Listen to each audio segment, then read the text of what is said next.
do when you get frustrated out on the court, or what do you do when you're tired out there? And he goes, well, I don't know. I normally don't really do anything. I just kind of like take a deep breath and then shake it out. And then he's like, and then I get back into it.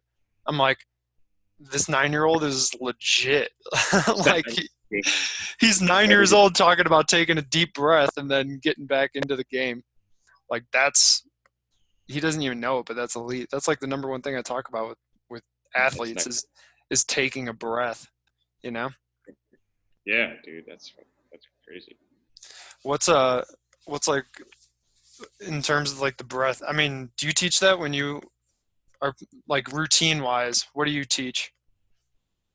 Well, I tell a lot of the kids like when they feel like overwhelmed, like they go into a situation like when they can't they just feel themselves kind of starting to like lose control or just like their thoughts start to take away. I say like get in a box and like just find an object or find like a spot on your bat, like if you're hitting, like if it's like the logo on the bat, and just look at it, just stare at that, and just take a breath and try to like focus on that object, and then like and then pick up the picture. So like your mind's fresh, and then now you're looking straight ahead, and that's like your thought process is clean. Mm-hmm. You know what I mean? Yeah. Rather than like, well, I don't know, I can't strike out this time, or I can't do this, or there's runner on third, I got to score this run or whatever. Like try to clear your mind by looking at something different and outside of like the game itself, like in the field of play, like just focus on that one object. Where'd you learn that? Part of it was, I'd listen to like a lot of those guys, like one guy, like Evan Longoria talked about like how he would pick up like the foul pole. Mm-hmm. Like he'd look at the foul pole and then like take a breath.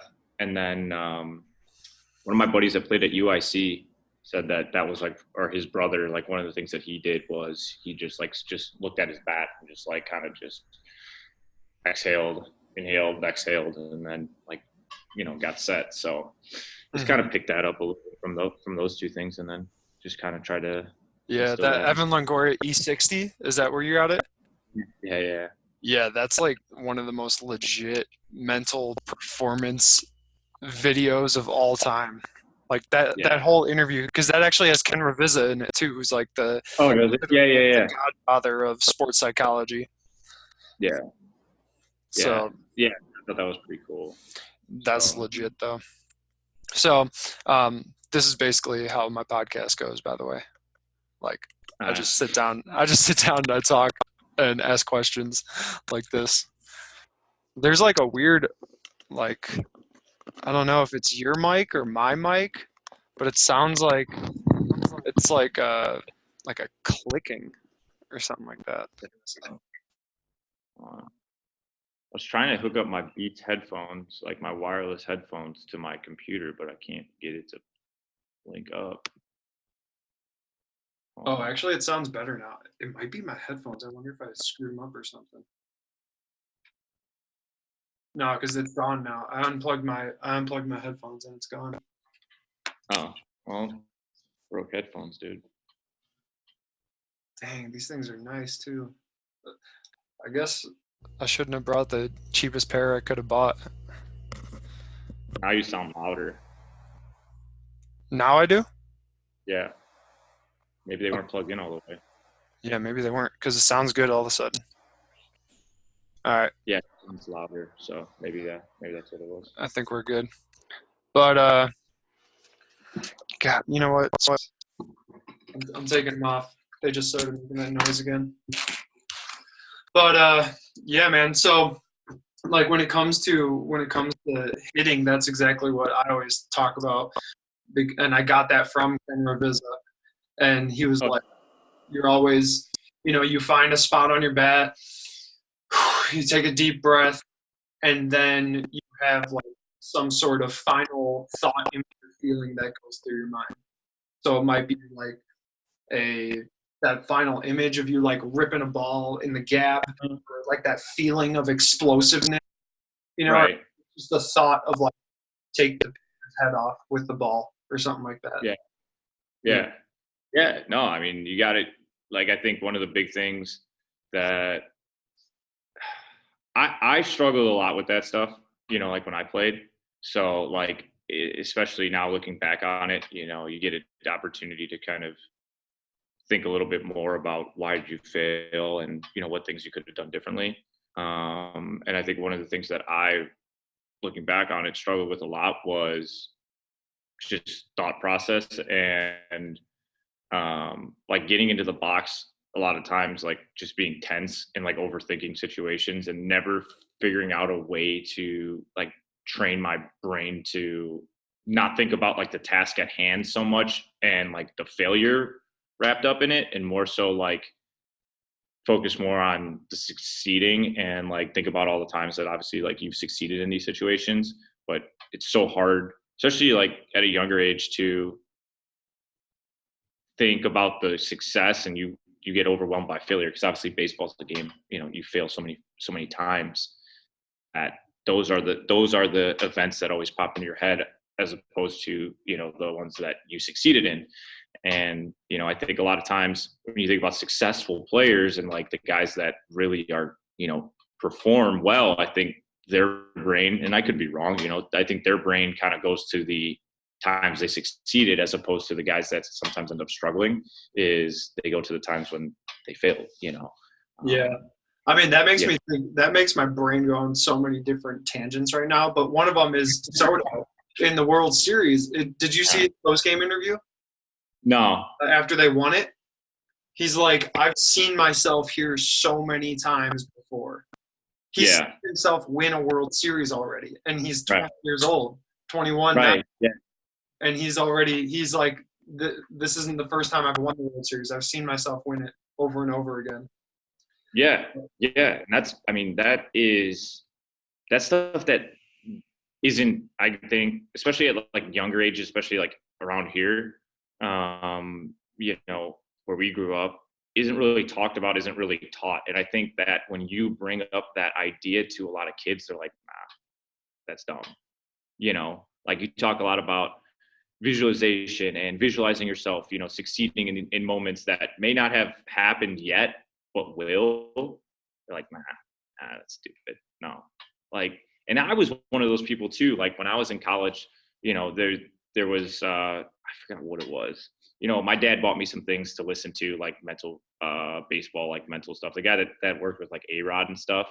And like, part of me was just like, this is so cheesy. Like, this is so corny, like, get into the when you're on deck, like just training your mind to think in certain ways and say certain things, rather than things that have failure involved in them. Say things that have like a positive, like, not that I have to go to the plate and I have to get a hit, like I'm going to get a hit, like thinking like that. And I was that's not going to change much, but I think looking back on it, especially at a young age, if you train yourself to do that just continually and just keep doing it and doing it and doing it, I think, as you get older and you get to like, start to get to high school, you start to get to college, like that's just how you think. It might be a little bit harder when you're younger, but like once you get older, like that's just how you think. Mm-hmm. Think about it.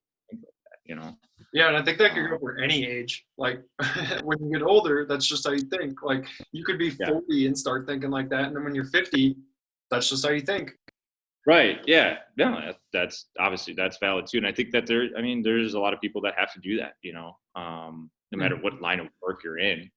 That makes me think about, I was working with this professional player over in Iceland, and I asked him about his self-talk, and he was a leading scorer last year in the Icelandic league. And I was like, yeah, what's your self-talk like after you miss one, or like when you're not playing well? He's like, next one's always in. I'm like, dang, that's legit. Next one's always in. And actually, I was talking to a professional goalie I work with, and he was saying the same thing. He's like, it doesn't matter. Like, I always save the next ball. I'm like, yeah, that's legit. Like, that's why they're, that's why the goalie just won goalie of the year, and that guy I told you about was top scorer in the league last year. And so, I mean, it's just like that's the mindset you need to have to like be elite and be professional and like play at a high level. 100%. You see it time and time again. Well, one thing that made me think about though, in high school when I was playing, I was hitting, like my senior year, I swear I always came up to bat with the bases loaded. And it always starts, something like this, where like I come up with the bases loaded and I smack a ball with 2 outs right at the third baseman, line drive, out. Then next at bat, like bases loaded, 2 outs, line drive to the shortstop, and he makes a diving play. And then after that, it's like, I'm never going to get a hit with the bases loaded, And then from then on out, literally, I would, like, looking back to my senior year, I don't know if I ever got a hit with the bases loaded. Like, I can remember all the outs I made, but I can't remember But then I think back further than that, and if, like, going back to the success moments, if I would have just thought about this time when I was younger, and the one success I can remember having with the bases loaded is when I was, like, I don't know, like a freshman or something like that. I hit a grand slam with the bases loaded. It's like, if I would have just been thinking about that instead of been thinking about how all I do is hit line drives right at people, I probably wouldn't have hit line drives right at people. Yeah. I mean, I always think back to like a situation when I was in college, and I think it was like a conference game. I think I came up twice in that game, like once in regulation and once in like extra innings, both with like the winning run on third base. And I think the first time I got up, definitely yes. The first time I got up, like I remember my front leg just like tremoring, like shaking, like I couldn't keep it flat on the ground. It just kept. And I had to like kind of breathe and like relax a little bit, but still I had a little bit of like, shake in my leg. And I don't remember. I know I got out. I got jammed. I'm pretty sure got ground out the second inning over. And then I came up again, and it was basically kind of like the same situation. And it was just like deja vu. It's like, it's happening. Oh, it's happening again. And I don't remember what I did, but I got out, and I was just like, after that, it was like anytime I came up with a situation to win a game or like drive in the winning run, that crept into my mind. I was like, I'm never going to win a game for my team because I keep thinking about how I didn't win the game for my team, But to your point, like, yeah, I can remember times when I was younger, where I drove in. Remember when I was like 12, at like a wood bat tournament, I hit a walk-off single. Got a little medal and everything. Wood bat, boom, single, let's go. Now I'm in college, and it's like, okay, well, all those things that I did got me here. No, you don't. You just think about the moment and you get overwhelmed. I think it's so easy to go down like that rabbit hole, It's like, for me, like, I think this is common with a lot of people too. Like me, like I deal with anxiety sometimes, and I never had it like when I was in college and stuff like that. But now, like, it's almost like that same kind of thing where you like go down this like rabbit hole of thoughts, and it's like performance anxiety in a sense, right? But you don't realize that that's what's going on, but your mind just trails off into, like the negative. And it's really hard to kind of just bring yourself back into like the lane of positivity. You know what I mean? And it's a struggle, I mean, it's a struggle. It's hard to get out of that mindset, and that's one thing that, I try to do. And, with the teams that I coach and the kids is like, we try to put them in the situations to fail indoors, when you're training. Because I've had this conversation with multiple kids this week for some strange reason. It's like, dude, like, it's hard. That's hard. I'm like, yeah, man, like, easy doesn't get you better. Easy doesn't get you better. It should be hard. You want it to be hard. If it's hard, that means that your body's trying to do things that it's not used to. And that's what's going to get you better. It's going to break bad habits. Mm-hmm. So yeah, I always say on the other side of struggle is success. What's that? On the other side of struggle is success. Right. Yeah. Struggle. Absolutely. You need to struggle in order to have that success from the outside looking in, like everybody's like, oh man, it goes back to the story of pounding the stone. Have you ever heard that one? Yeah, baby. You told me. Oh yeah. Okay. So like, you hit the stone. For those of you that are listening that don't know, like the story of pound the stone is basically the stone cutter knows something that most people don't. And he knows that success is hidden in the process. So the stone cutter hammers away at the stone 10 times, 20 times, 30 times, 40 times, 50 times, 60 times, nothing, 70 times, 80 times, 100 times, still nothing. And finally on the 101st hit, boom, he comes down and splits that stone right in half. And everybody looking at him is like, oh man, finally success. Like it finally broke. And he's like, you guys don't understand. Like it wasn't the 101st hit that broke that stone. It was the 100 that came before it. So like without all that struggle, without all that previous work that he had put in, that 101st hit wouldn't have done anything, you know? So it's all about just putting in the work day in, day out, going step by step. And then that perceived success from the outside looking in is, is just, they think it's happening right there, but you know that it's because of all the preparation. And going back to your example about how, you failed twice in a row with the game-winning run on the board, on the line, like if you were to just thought back to those times where you've had success in that area, or you had cultivated that mindset in the past of like, you go back and you like keep a success journal or your list of wins. And before the game, you go and you read like the last 10 wins that you've had over the last week. And it's like, oh, okay, yeah. Like just 3 games before I drove in the game winning RBI in the 7th inning. What's the difference between that and the 9th inning, or that and the 14th inning? There is no difference. The difference is up here. You're making it different when really in reality it's very similar. Yeah, and I think the one thing too that that should kind of just trigger this thought is like when I was freshman, sophomore in college, like I wasn't necessarily like the strongest guy, and I really got after it like in the weight room going into my junior year and in my senior year. And like just even like those little things, like think about like all this work, all this time that I put in, right? All this time in the weight room, all this time in the cage and all this stuff. Like you don't think about that, and it's just like, dude, I'm stronger, I'm faster, whatever it is than I have been, right? And use that as a boost of confidence. It's like that never even thought entered my mind.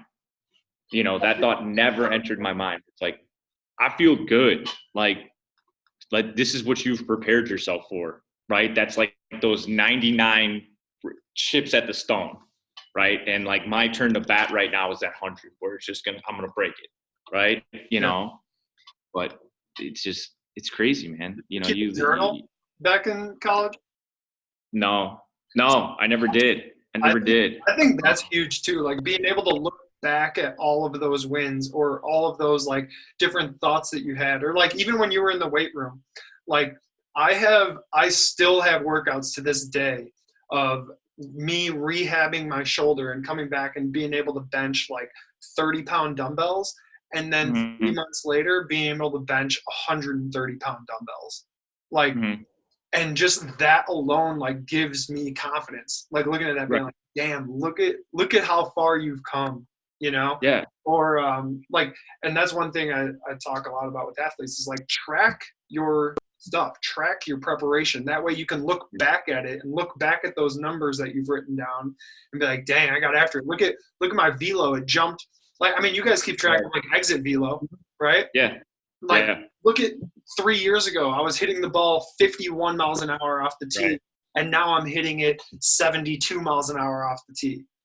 Right.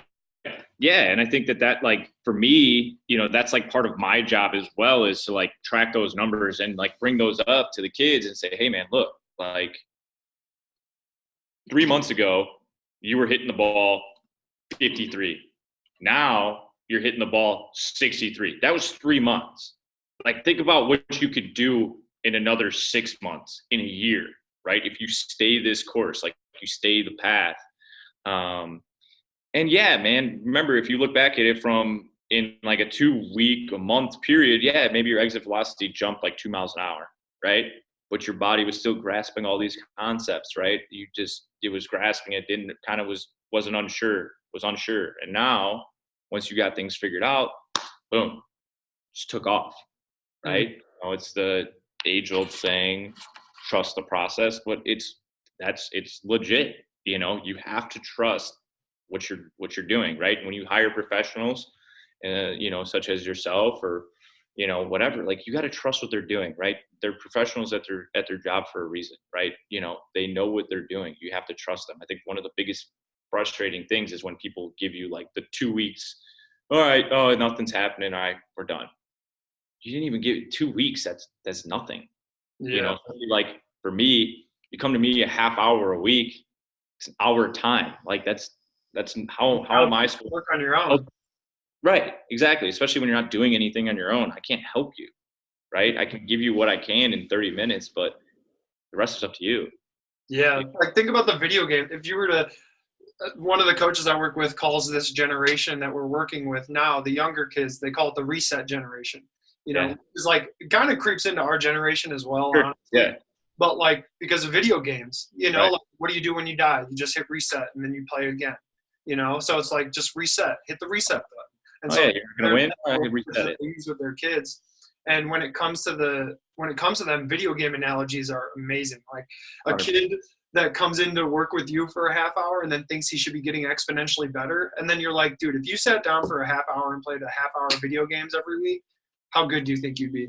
Right. Dude, I'd suck. Right. Yeah. Exactly. That's exactly how it is with baseball. That's exactly how it is with sports. Like this is real life too. This is real life. Yeah. You can't get better in a video game. How do you expect you're going to get better in real life? It's harder. Yeah, exactly. So, like just teaching them that, like using video game analogies are great with kids, especially. I use that a ton, man. And that's the one thing, not that I'm old. I mean, I just turned 30 in August, but like, talking to the kids about like video games and stuff, like it sounds weird, but like I have to kind of get out there and explore what video games are out there. You know what I mean? Obviously Fortnite's like the big one. Like, yeah, I fired up Fortnite. I played some Fortnite just to kind of see what it was all about, just so I can relate to the kids. And when it's also like, when we're talking about things, it's like, hey man, when you do this and that in Fortnite, like that's kind of like how we're trying to do this now, That's so huge what you just said. You gotta have that is key. And like even Skip Johnson at OU, the head coach there, when he took over that job, he bought a foosball table. And so that's how he related to the kids. They bought a foosball table, put it in the locker room, and like Skip is unbelievable at foosball. Like probably should be playing foosball professionally. But like he would go in there and that's how he would bond with them. It's the same concept that you're coming at it from. You get on Fortnite and you check it out, even though you might not play many video games. Like, I mean, I don't even own an Xbox, but when I'm with my brother who plays video games all the time, I'm like, dude, show me what's hot right now. Yeah. And then I just literally watch him. That's how like I bond with him is I sit there and I watch him play video games, but like that's a way to bond, and that's a great way to kind of build a relationship and use those analogies within those video games to help them make the connection. Yeah. And I think for kids too, and it can go as well as it can go down the avenue of like other athletics that they play. I'll never forget, I won't name names, but there was a strength trainer at the place that I used to work at. And he was doing, like a speed and agility session with a baseball player. And he asked the kid, he's like, hey, do you ever play football? This guy was a football player. And the kid's like, no. He's like, okay. He was trying to explain to him a certain movement pattern that he wanted the kid to do. And it was basically, like the kid was an outfielder tracking a ball, drop step and open your hips and whatnot. But he couldn't relate to the baseball side of it, right? So he's like, okay, well, I played cornerback in football, so like if I was doing this and this, and the kid was like, he couldn't understand it, but the coach, because he had no grasp on baseball, could only relate it to football. So now there's just a disconnect, and that kid's not going to get any better in that session because the coach couldn't relate to the sport he was playing. The kid was playing. He wasn't familiar with football. Kid really only knew baseball. And this is a high school kid too. And he's like, oh, okay, well, in football, this is how you would do it. He's like, I don't play football. I can't, that doesn't make any sense to me. So just being familiar with, just other sports in general, no matter what, your job is. Obviously, I'm a baseball hitting instructor and baseball coach and this and that, but, I pay attention. I played younger, but I didn't play high level football or basketball or whatever, but I'm still familiar with all those sports. So, when I'm doing a lesson, a kid can't get to a certain position or grasp a certain position, say, all right, you play basketball, right? No. Okay, you play football? Yeah. All right. So let's think about, what position do you play? Oh, I play linebacker. Okay. So when you're getting set in your linebacker position, what do you look like when you're getting into that position? Okay. That's kind of pretty much the same position we want to be in when we're going to field a ground ball or we're going to hit, right? Things like that. I think it's huge. You got to be able to relate in some manner. If you want to be a successful coach, you want to be a successful trainer, you got to be able to relate to the client. You have to. If you don't, it sounds bad, but you're just another coach. You're no different than a dad out there trying to help out. You got to be able to relate. Yeah, and it's got to be quick, man. Like, it's got to be quick. If you it's got to go right. It's got to be right on the tip of your tongue, ready to get out. I think I could be misquoting this research article, but there's a research article about they basically interviewed a bunch of CEOs and they studied a bunch of CEOs. And if you're a CEO, you can relate to somebody faster than anybody else in the company, basically. Like, you're relating to a person that you talk to within the first 10 seconds of talking to them. So, like, they go into the conversation and they might say, like, oh, Anthony, where are you from? Oh, I'm from the Chicagoland area. Oh my gosh, like Chicago. I love Chicago. And they could just go right into Chicago. Like, and riding the train there, doesn't that just make you feel like that's like your home when you get on that train and you ride into the city?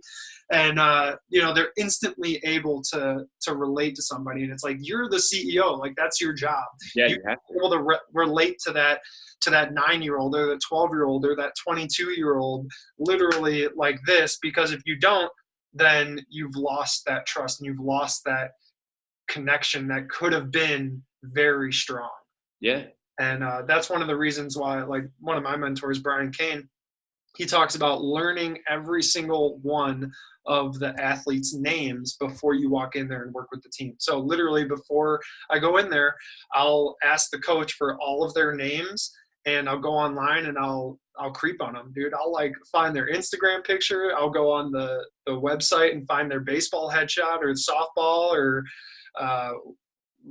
like whatever team I work with, basketball. I'll go in there and find their headshot and literally put a face to their name. So when I walk in there and I see you, like, I don't even have to introduce myself to you. I could just be like, Anthony, what's up, man? And you're like, what the heck? Like, I don't know you. How do you know my name? But at the same time, like, humans like feeling that. Right. Like, if I walked in and I didn't know you and I just called you Anthony right off the bat and you're like, I didn't even introduce myself to you. How do I know you? You feel famous, Yeah. like, yes. And you feel recognized and appreciated. And that's exactly what you're trying to do. You're trying to create that instant trust. Right.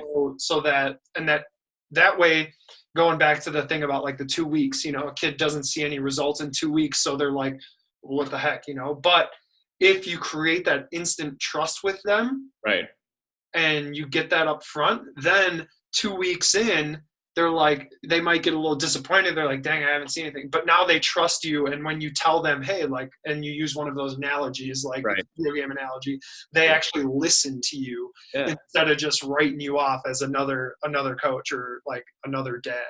Yeah.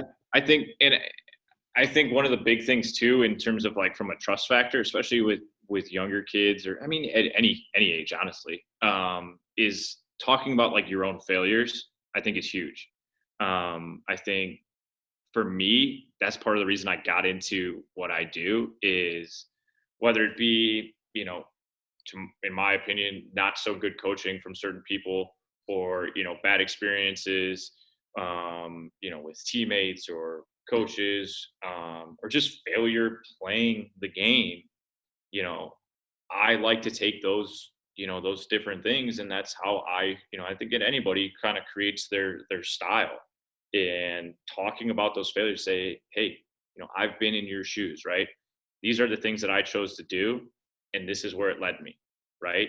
So if you take that same approach, I'm telling you, this is where you're going to end up, right? Do you want to play Division III baseball like I did, or do you want to play Division I baseball? Do you want to play Division I, two? If you want to play Division III, that's fine. You know, you're entitled to do whatever you want to do, right? But if you're here right now, right, and we're going through all this, why not? Let's shoot for something a little bit higher, right? You know, and I didn't work out that much when I was in high school, right? Didn't train that much, you know, when I was in high school from just a baseball perspective. Okay, yes, I got to play Division III baseball, but to me, I always thought that that was just something that, in a sense, I was entitled to. I played high school baseball, I played travel baseball, right? I should play college baseball, right? But not like there was never this deep desire for me where it's like, okay, I'm going to do all these different things to give myself the opportunity to play high level competitive college baseball. It's just like, okay, yeah, I'm going to play college baseball. But there was no work put into it. You know, I didn't start really working until I was like a junior going into my junior year of college. That's too late. You know, that's too late. Like I thought I was kind of working on it when I was going into my junior year of high school. Not even close. Now looking back on it, you're like, dang, there's so much more I could have done, and that's why you coach now, is so that you can Right. show the kids that you're working with, like, hey, there is so much more that you could be doing. Right. Like, I'm not saying you're not working hard. I'm Correct. not saying that you're lazy or that you're you're not labeling them as anything. You're just showing them, like, here are the possibilities. You know, Right. that's that makes a coach a great coach, is when they talk about the possibilities of the future, Right. and then creating a plan to get there and help them go from where they are to where they want to be. And it goes back to, like, finding out what they want, like, is a kid in there just because his dad wants him in there, or his mom wants him in there, or is he in there because he wants to be in there? And if he truly is in there because, like, his mom or dad wants him to be in there, then, like, it's kind of on you to be like, all right, like, well, let's find something to motivate him, or if he's in there because he really wants to be, then it's like, all right, like, let's, now we can really get down to work and just get right into it. I mean, that's a little bit easier of a one than your parent wants you in there, is taking you over there because, they're like, okay, we need to do this in order for Mike to get to the next level. But I think even like in those situations, as a coach is, then that's the challenge. Then that's a challenge to you. It's like, okay, well, how can we figure out a way for this kid to, enjoy this and get something out of it, rather than, okay, here's just another half hour on his weekly schedule, or an hour on his weekly schedule. Okay, then let's figure out some ways. Let's do some sort of competition. Let's do some sort of like number tracking. I think the thing for us at our facility that is starting to become popular at a lot of facilities is the hit track system. And okay, hey man, we got you logged in here. It's going to track you every week. Let's just try to get better every week. Just get a better, get a better number, new high exit velocity, new high max distance, right? You don't have to necessarily for kids that aren't like in there for, I want to go play college baseball or I want to play high school baseball, but dude, we're here. Let's just get better. Let's just get better. Let's beat a number. That's it. We don't have to talk a bunch about technique. Talk about maybe one little thing here. Hey, you want to hit the ball another 10 feet? Here, let's just make sure we're trying to do this, or let's make sure we're trying to do that. Right here, we'll do one drill today. Try to get us to do that. This is going to help you hit the ball farther. Kid's like, oh yeah, cool. All right, let's do that. Next thing you know, the kid's having a blast. What do you find yourself telling kids a lot? Like, what's one thing that you tell a lot of the athletes that you work with, whether it be mindset or technique? It's a good question. I would say, I think the biggest thing, and this might be sort of cliche, but I think I find myself telling the kids, you need to do more.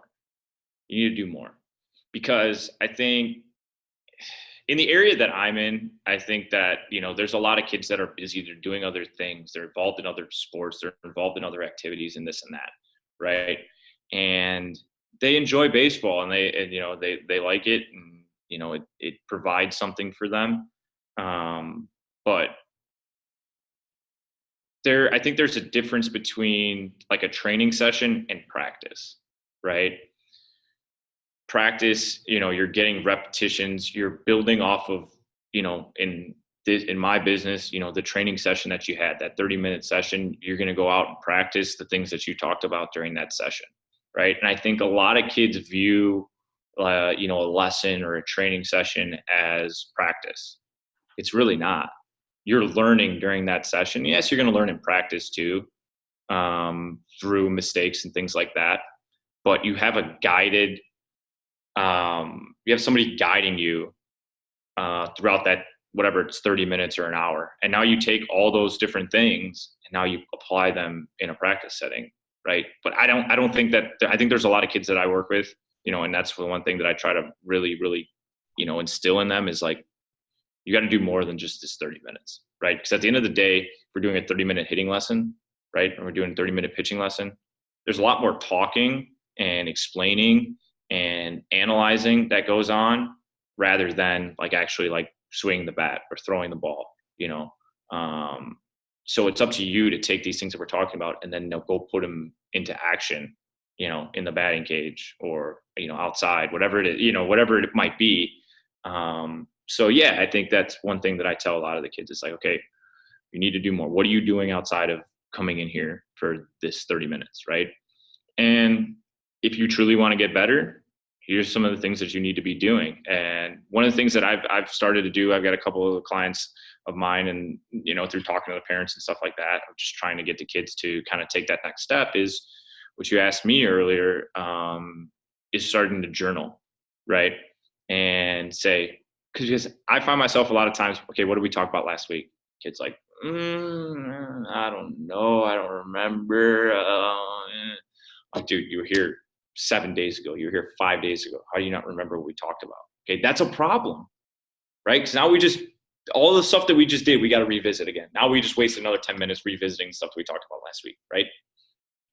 So, I've had this one kid that, he has a journal and he writes down what we did after each session, if he does some stuff on his own, and then writes down, okay, if he's got questions. Because Dad said to me, he's like, hey, when he's working with me, sometimes he asks me questions. I don't know the answer.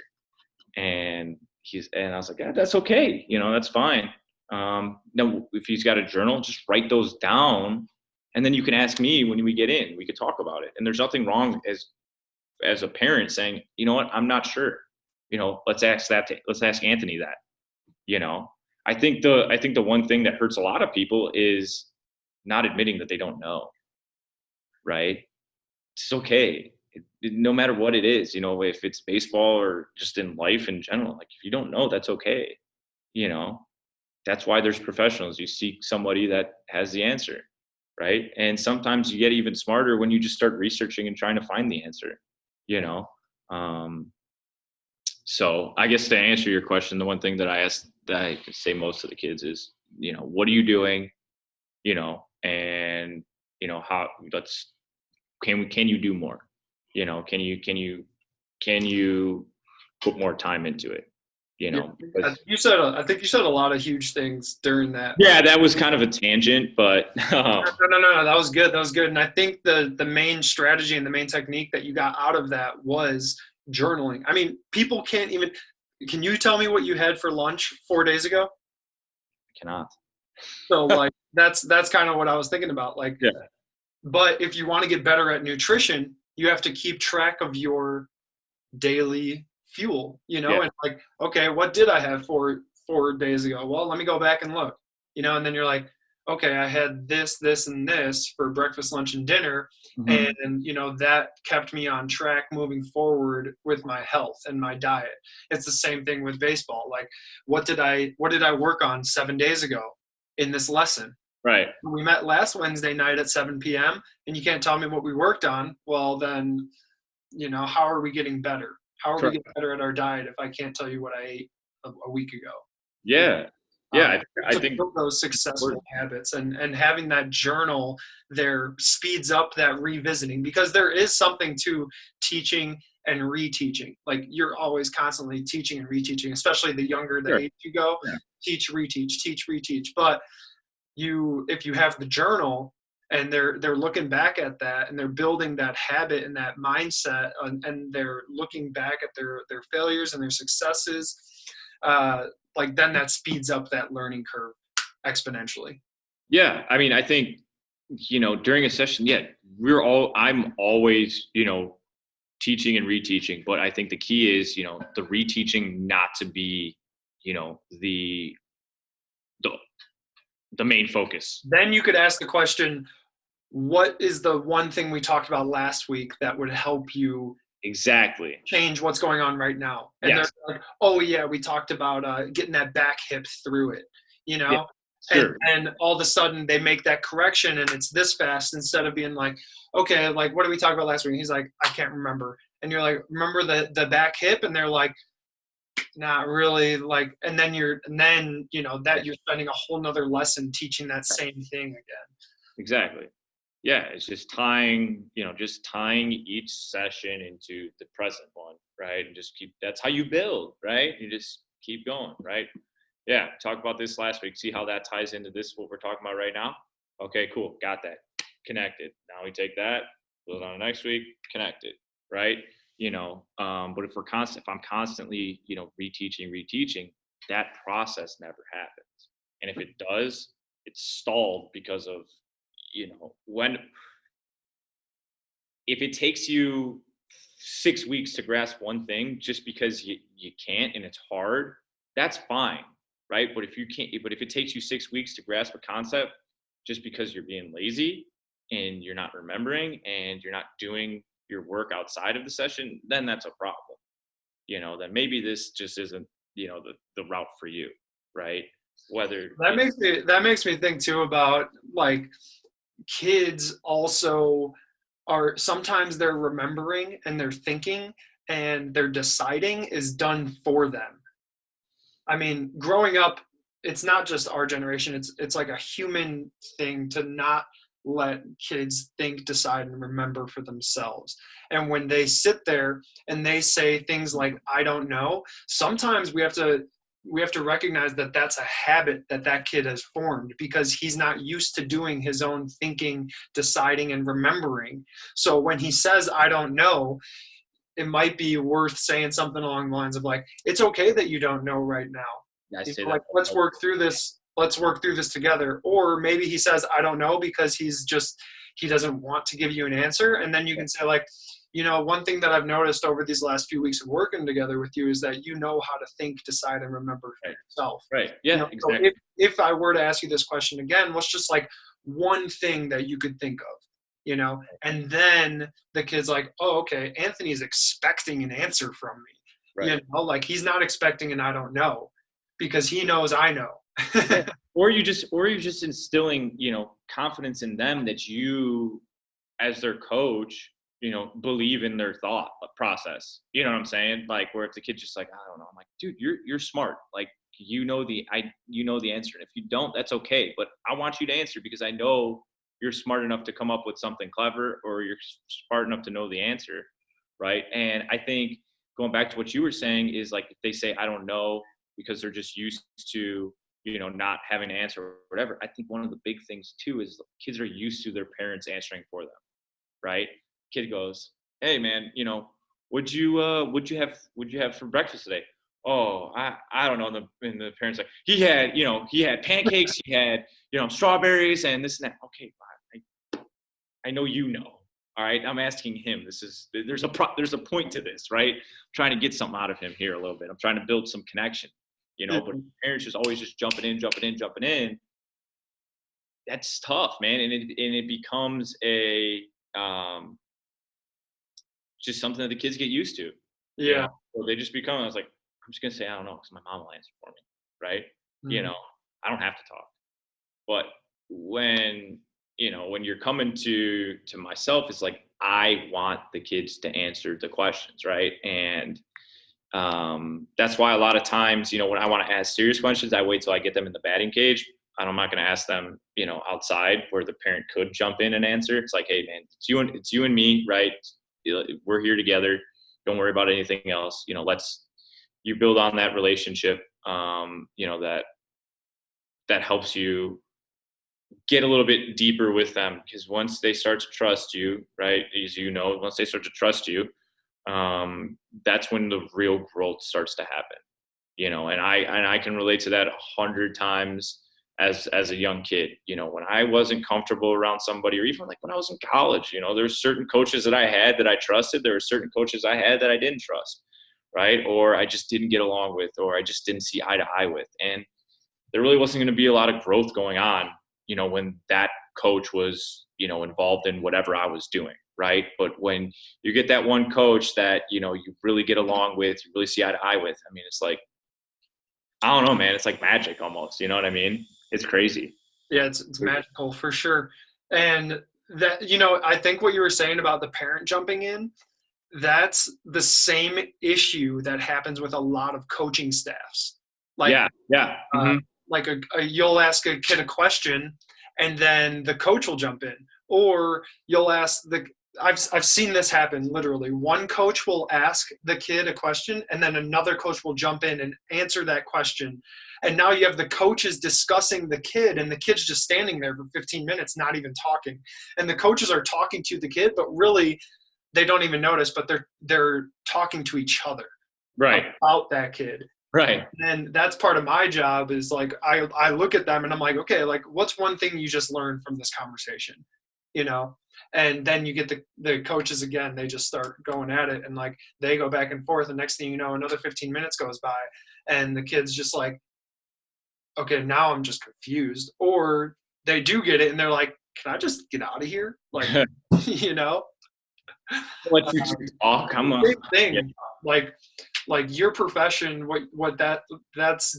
that's happening with a parent for you, but it happens with coaching staffs all the time. That's something that they need to build awareness around and make sure that they're focused. They might think they're focused. Oh, I'm listening to Tyler on this podcast right now, and he's telling me my focus should be on the kid. And it's like, most coaches don't even realize that they're doing that, where Right.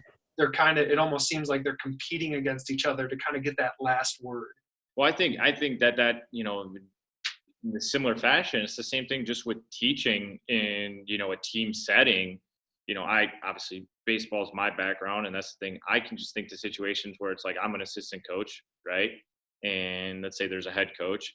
I'm talking to the team, or I'm talking to an individual player about something, and then the head coach will jump in and start talking about that same thing in a different way. It's like, I got it, man. Like, now these kids, they're confused, right? And instead of just trust, as a head coach, I think most of the time you're in charge of who your assistants are, right? And I think the hard part for a lot of head coaches is the fact of trusting the coaches you have in place. Let them do what they're there to do, right? But when you jump in and, in a sense, you micromanage, that's when kids don't know who to trust. They don't know who to listen to, right? But at the end of the day, who are they going to listen to? They're going to listen to the person with the highest title in head coach, right? So now it's like, what's the point of having these assistant coaches here? Because the kids are like, well, I'm not going to listen to him, because what if coach says something different? Like, I'm not going to listen to the assistant coach. I want to listen to that coach. Playing time. Right, exactly. And that circles into just a totally different situation. I remember when I was in college, and I'm hitting in the batting cage before the game, and I just said to my assistant coach, the person that I had a really good relationship with, I'm like, what do I need to do, man? Like, I feel like I'm done everything. I show up early, I leave late, I'm in the weight room, I'm doing X, Y, and Z. Everything that coach preaches, I'm doing, and I'm not seeing the field. And these guys are out here that are playing that aren't doing all these extra things, and they're playing. And he's like, you know what? He's like, I don't write the lineup. He's like, it's as simple as that. He's like, I see what you're doing. You are doing all these things, and I think you deserve the chance to be in there. And he's like, but at the end of the day, I don't write the lineup. And I think that's hard for a lot of kids to understand. Is there's always going to be somebody's not going to see what you're doing, and guys are going to see what you're doing, but they're going to be blind to the fact that you're getting better. And I think dealing with those times when it's like, hey, I think I deserve to be playing. Like I'm doing all these things to play, right? And I'm not playing. I'm not getting, coach isn't seeing what I'm doing, this and that. Where it's like, yeah, in that moment, it's tough, right? But I think for me, like obviously that led me to the path that I'm on right now, and led me to the place that I am. Um, but I think that's really, really difficult for a lot of kids to grasp is the fact it's like you do all these things that coaches tell you to do, but you don't get rewarded for it, right? I think it's the same thing in the normal workforce too.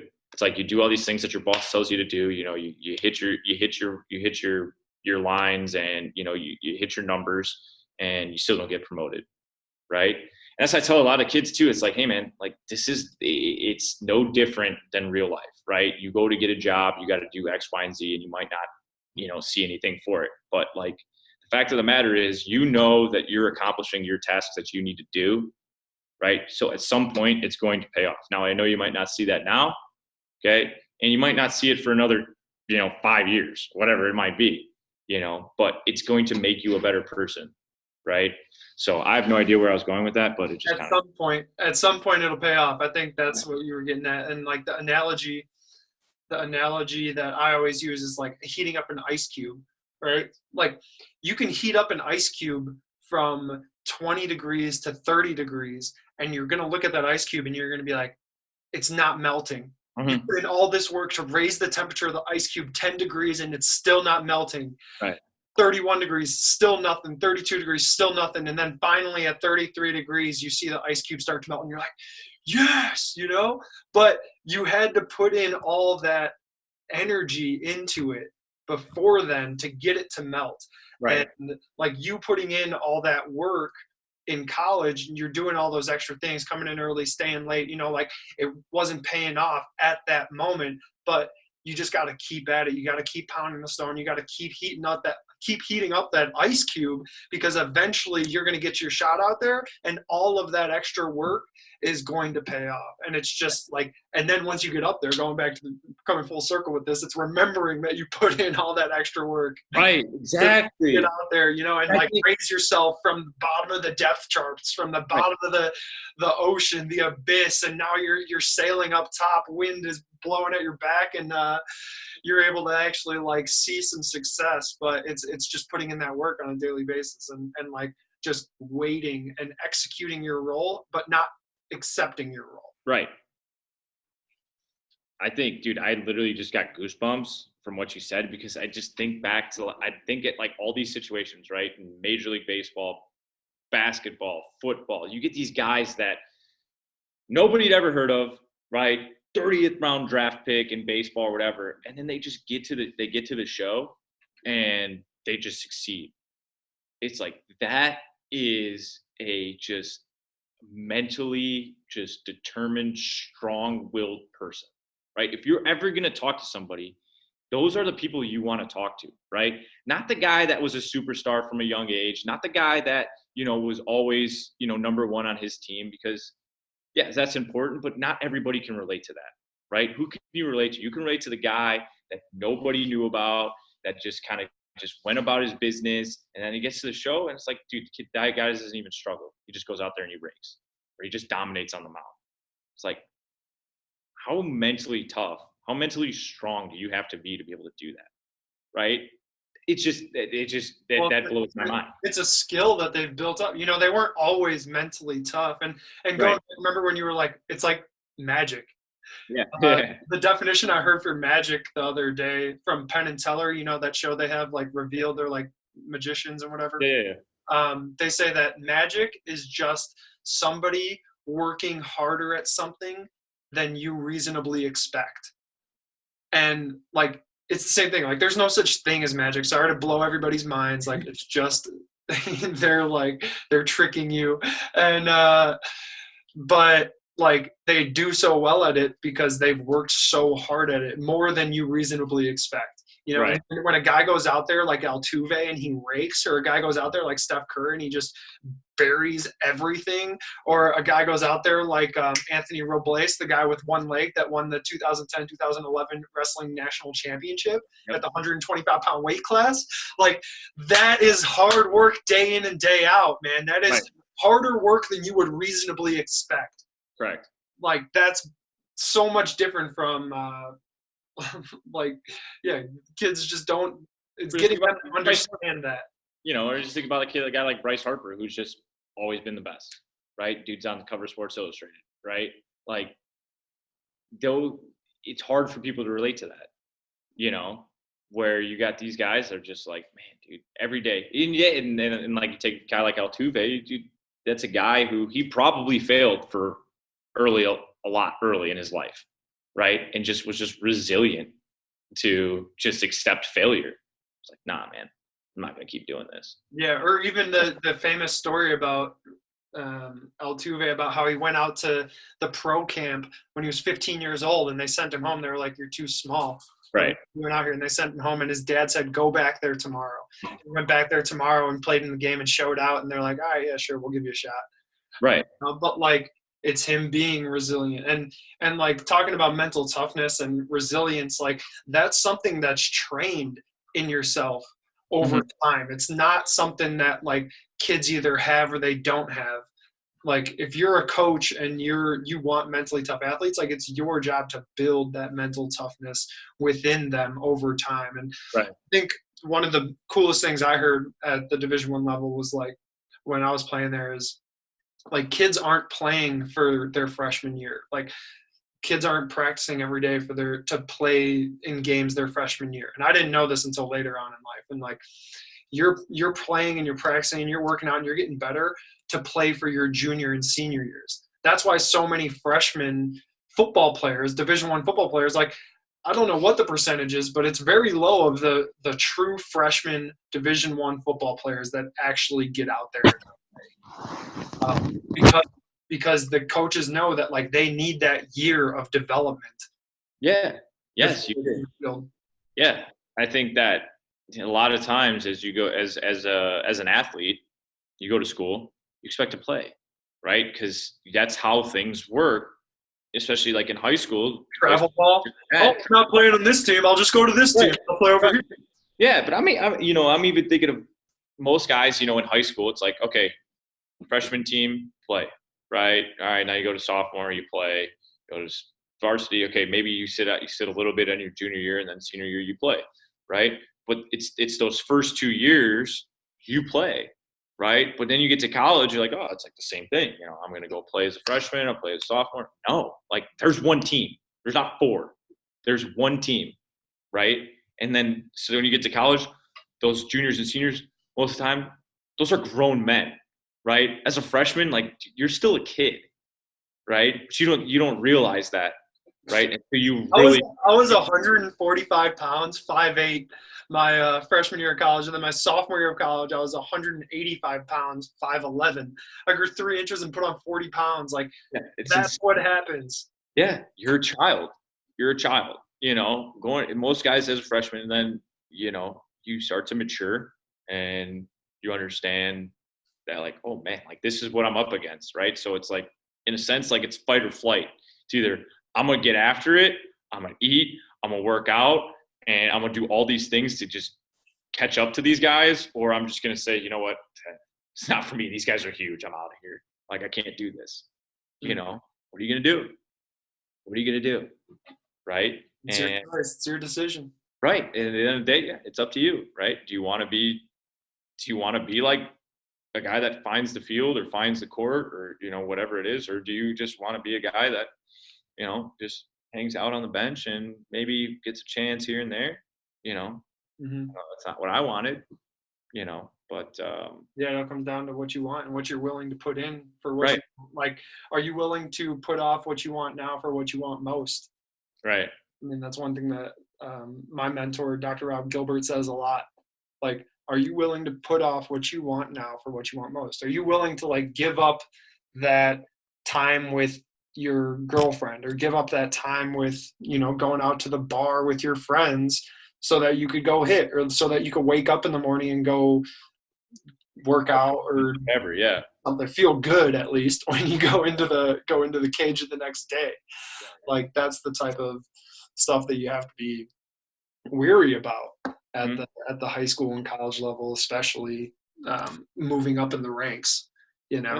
Just stuff that you have to be willing to do. I mean, willingness is huge. The word willing is huge. Like, because kids can say like, "Oh, I can do that. I could do that. Yeah, for sure." But are you like willing to do it? Are you willing to go and get after it?